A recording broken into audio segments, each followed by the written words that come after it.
Hey guys, today's tip is about utilizing a compass. So it's important that we check our gear when we go to use a compass. A lot of times we see people using their compass like this and having it close to my body while I'm looking at it. This isn't a big deal when I'm not wearing any equipment, right? But it's important to test how the equipment that we're going to be carrying can deviate the magnetic field of our compass.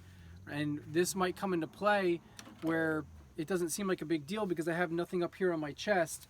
But if we put something like the radio or our GPS in our pocket, and then we go into a seated position and we're sitting down, taking a break, looking at our next route, or just trying to figure out where we are, right? We have to realize that these types of things can throw our compass off when they get in close proximity. So let's bring the camera over here real quick and let's show what I'm talking about.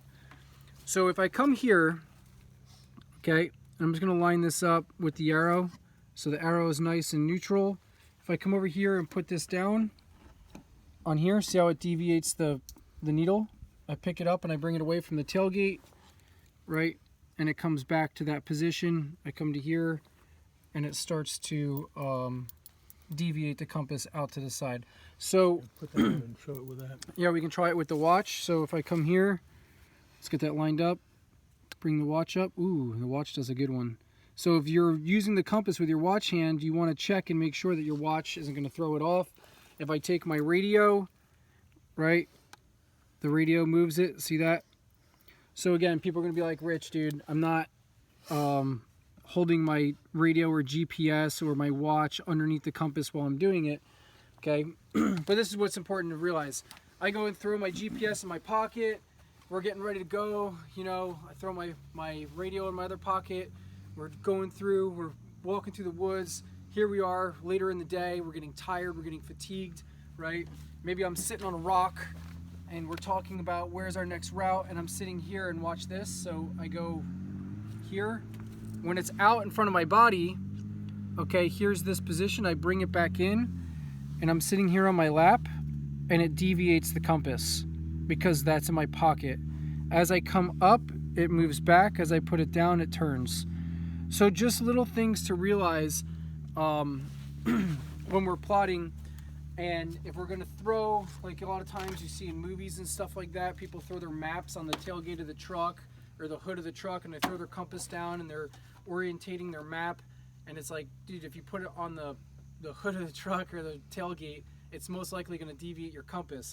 If you're using the grid system, then it's okay, because when you're using the map with the grid system, your map doesn't need to be orientated to north. But if you're going to use just straight magnetic, right, then you have to orientate the map, which your map orientation is going to be off because you're basing it on your compass. So when you put it on a metal object like this, it's going to screw up your orientation. Does that make sense? So what I recommend is you test your gear, see what gear affects your compass needle. That way you're aware of it. And then when I'm reading my compass, I might take a peek at it here so I can look straight down at it. But then I will come here and I'll reconfirm like halfway out. And then when I'm doing my aiming and my targeting to set up my route, I try to hold it away from my gear, especially if I have my rifle slung on my chest and my rifle sitting right here. I don't want to hold this over top of my rifle, and then my rifle is deviating the compass. So we want to hold it out in this manner, use that mirror so we can see if the needle is in the right alignment and we're facing the right direction. And in that way, the compass is out in a clear, neutral position. There's nothing affecting it in close proximity and throwing your needle off. So little tip on checking your gear and making sure you're going straight.